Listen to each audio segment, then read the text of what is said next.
Bueno, comenzamos entonces con compuestos de coordinación en este video para explicar el PowerPoint. Los compuestos de coordinación o complejos son compuestos que pueden ubicarse tanto dentro de la química inorgánica como la química orgánica. En general, el abordaje de esta temática es de la química inorgánica, pero vamos a ver que tiene algunos aspectos que tocan la química orgánica. ¿Qué nosotros vamos a analizar? Vamos a hacer varios videos, los menos que podamos, pero vamos a hacer varios.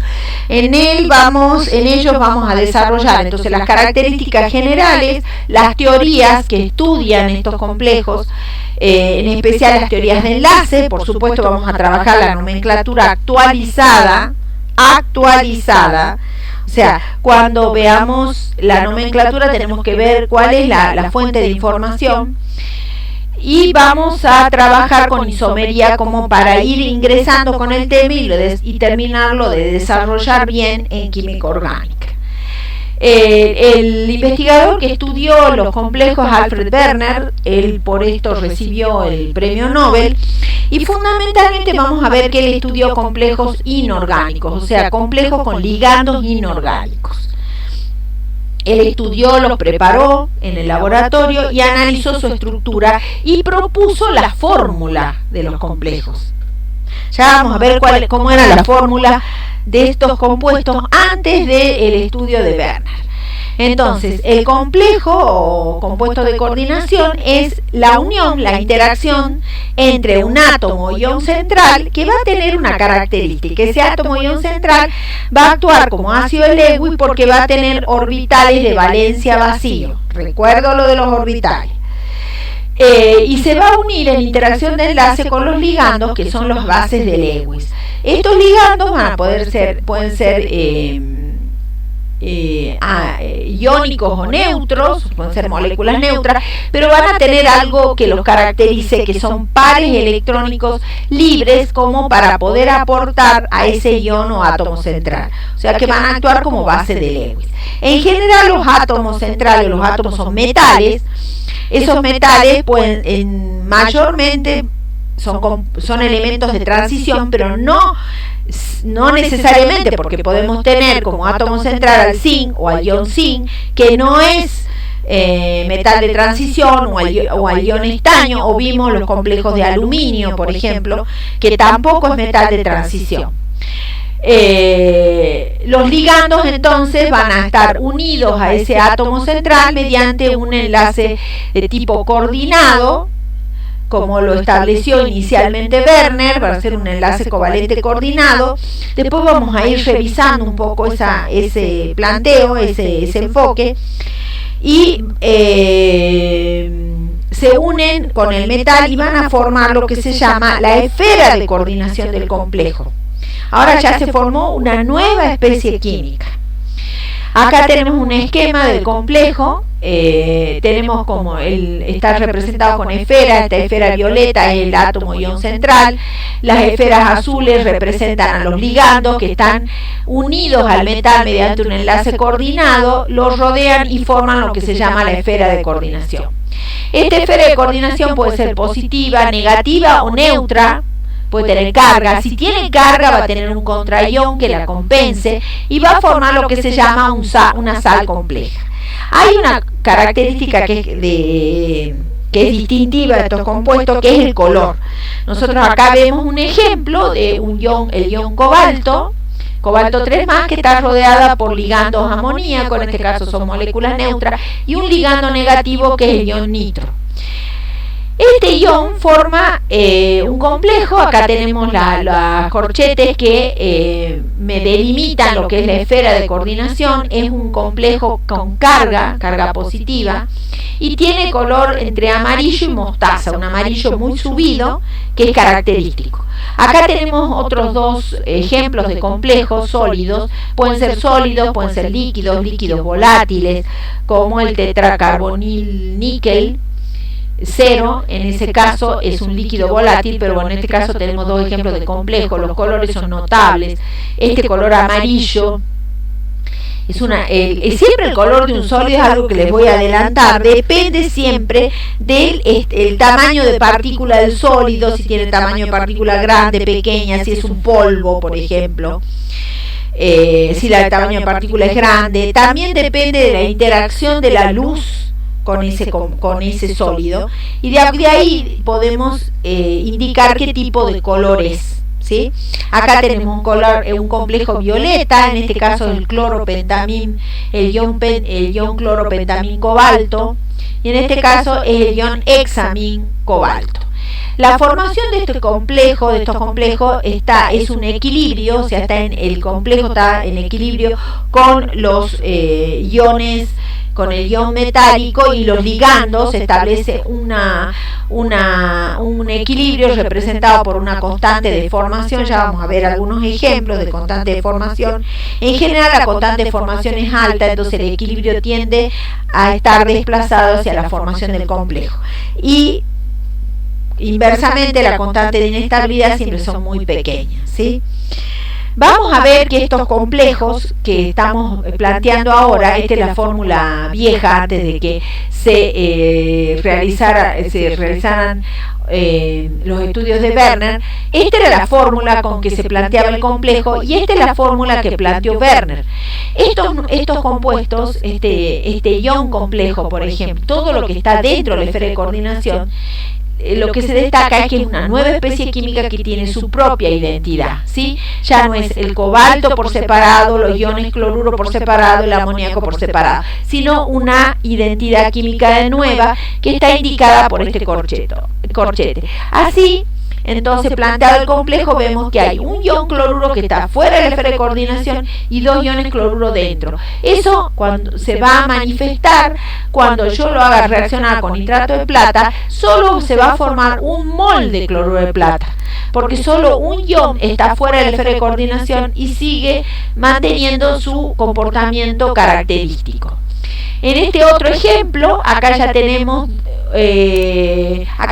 dos iones cloruro de los tres que aparecen en la fórmula dentro de la esfera. Acá tenemos solo un ion cloruro dentro de la esfera de coordinación. Por lo tanto, los dos cloruros que están afuera pueden reaccionar con nitrato de plata y se forman 2 moles de cloruro de plata. En este último caso, los cloruros que aparecen en la fórmula original ya están indicados en la nueva fórmula de Werner fuera de la esfera de coordinación, y por lo tanto cuando lo hagan reaccionar con nitrato de plata se van a formar 3 moles, porque van a reaccionar los cloruros que están fuera de la esfera de coordinación y no adentro. Aquí destaco los colores de estos complejos. El último caso es un color amarillo. Este color amarillo es del tricloruro de hexamín cobalto. En algunas bibliografías dice cloruro de hexamín cobalto, es de color amarillo. Aquí este otro, en que tengo de color púrpura, acá tenemos un ion cloruro dentro de la esfera de coordinación, es este color violeta. Después tenemos verde, en el caso de este ejemplo, en que tenemos 2 iones cloruro dentro de la esfera de coordinación, es de color verde. Fíjense que de acuerdo a cómo se va componiendo, es la composición de la esfera de coordinación, es el color. Bueno, veamos acá para poder analizar el tema de los ligandos. Los ligandos pueden ser monodentados, bidentados, polidentados. Pueden ser iónicos o neutros. Monodentados son aquellos ligandos que tienen solo un par electrónico para ofrecer al metal o ion metálico. O sea, le aportan solo un par, por eso llaman monodentados, ¿sí? El ejemplo, acá tenemos iónicos, acá tenemos todos grupos iónicos, acá tenemos un complejo neutro, una molécula orgánica que se puede ligar al metal a partir del nitrógeno, a través del nitrógeno, que tiene un par electrónico para aportar, es una base de Lewis. Bueno, acá tenemos un ligando orgánico, y después tenemos estos otros 2 ligandos que son muy conocidos por ustedes. El agua tiene 2 pares, pero solo aporta uno cuando se coordina. Esa es una buena pregunta, ¿por qué no aporta los 2? Ya me lo van a contestar en la videoconferencia. El amoníaco solo puede aportar un par porque tiene un único par, no tiene más que uno. vamos a ver que el amoníaco, más adelante lo vamos a explicar, es un ligando más fuerte que el agua, o sea, se coordina con más fuerza al metal o al ion metálico. Los polidentados son aquellos ligandos que tienen dos pares para aportar. En el caso de la etilendiamina puede aportar dos pares. En general, cuando se liga al metal o al ion metálico, se va a ligar en posiciones vecinas, o sea, aquí entre estos dos ligandos pueden convertirse en uno y formar un ligando bidentado, pero son posiciones vecinas siempre, no bien posiciones próximas. Bien, fíjense acá tenemos la formación de dos complejos, uno que se plantea el desplazamiento de amoníaco que desplaza el agua de la esfera de coordinación, en este caso el hexacuo níquel 2. Fíjense cómo voy nombrando, así se van acostumbrando a la nomenclatura. El amoníaco desplaza el agua del ion hexamin níquel 2 y forma el ion hexamin níquel 2, o sea, hexacuo níquel 2 era inicial y ahora se forma el hexamin níquel 2. Tiene una constante de formación muy elevada, fíjense, notablemente. De acuerdo a la fuerza de ese ligando, que ya lo vamos a discutir más adelante, de acuerdo a la fuerza va a ser la constante de formación. Cuando mejor se ligue un ligando va a ser más fuerte y mayor la constante de formación.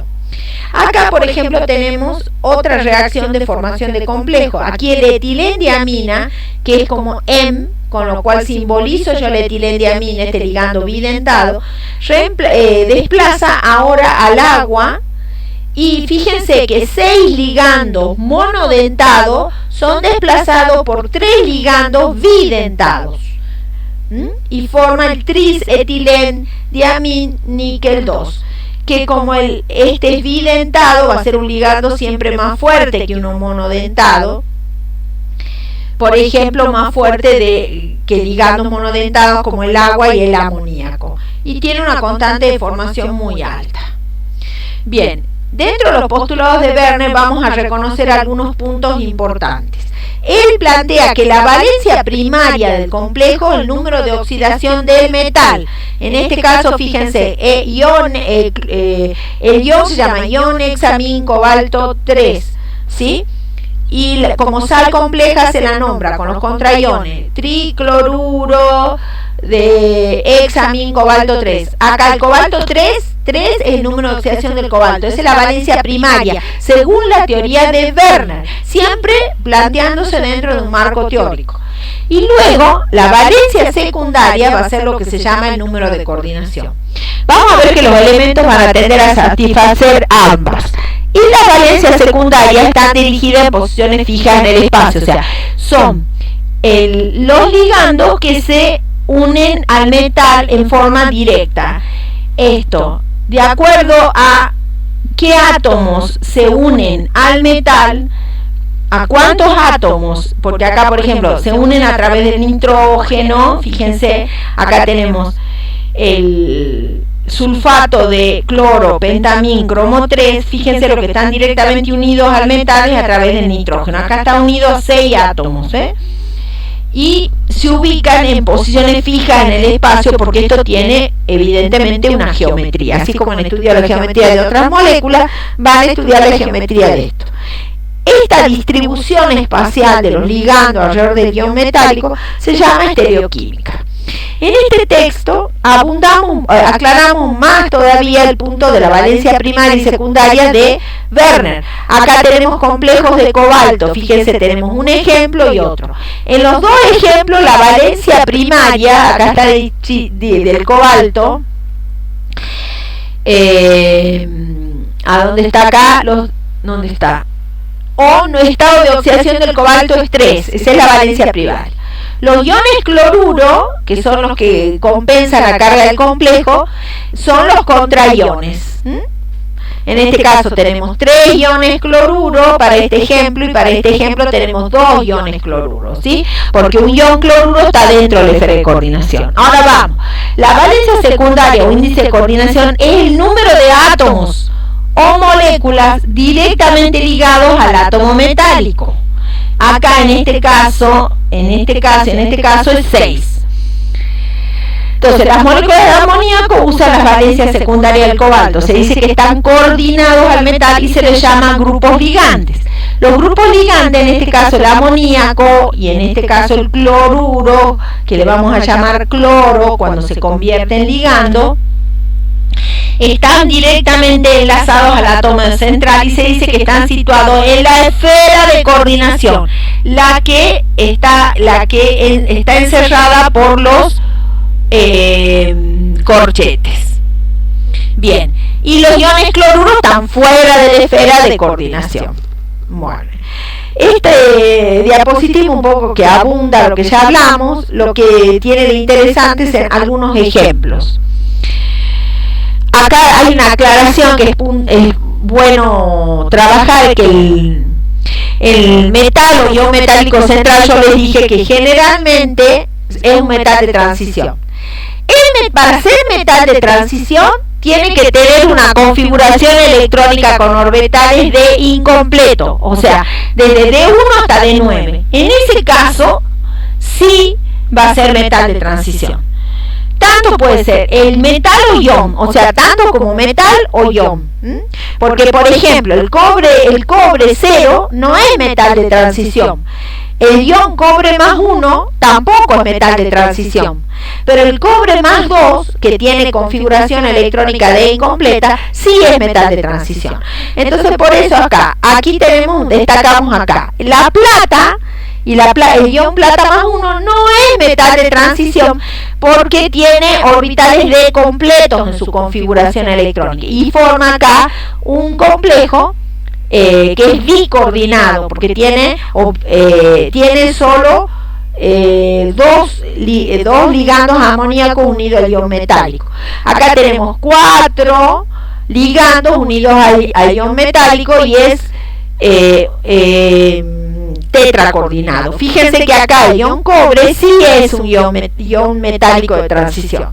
El ion níquel y el metal níquel sí son de transición porque tienen configuración electrónica de incompleta y aquí están unidos a 6 ligandos amoníacos. Acá el índice de coordinación es 6, acá es 4 y acá es 2. Bueno, acá tenemos ejemplos de ligandos y el nombre que tienen ya como el nombre sistemático de estos ligandos cuando ya están coordinados. Fíjense, acá tenemos ligandos neutros, el monóxido de carbono ya no se llama más monóxido de carbono, sino carbonilo. Yo voy a destacar algunas cosas importantes acá. No voy a destacar todo, voy a destacar los ligandos que sean más comunes y más frecuentes, los que vamos a usar nosotros. Acá tenemos estos iones, ion fluoruro se llama fluoro, cloruro, cloro, bromuro, bromo, yoduro, yodo. Acá cianuro, solamente ciano, ¿sí? Acá tenemos el grupo oxidrilo, se llama hidroxo como ligando. Presten atención a esta nomenclatura sistemática de los ligandos. ¿Qué otra cosa quiero destacar acá? La etilendiamina, que dije yo que era ligando bidentado, que se simboliza por la letra M. La piridina, que es un ligando monodentado porque tiene solo un par en el nitrógeno, situado, ubicado, localizado en el nitrógeno para aportar al iono metal central, ¿sí? Fíjense que acá todos estos ligandos, acá tenemos otro ligando que es el acetilacetonato, son ligandos orgánicos porque fíjense que tienen cadenas hidrocarbonadas, aunque son todos bases de Lewis, tienen cadenas hidrocarbonadas y son orgánicos. De estos orgánicos, la etilendiamina y el acetilacetonato son bidentados y solo la piridina es monodentada. Bien, antes de llegar a la nomenclatura de complejos, vamos a parar aquí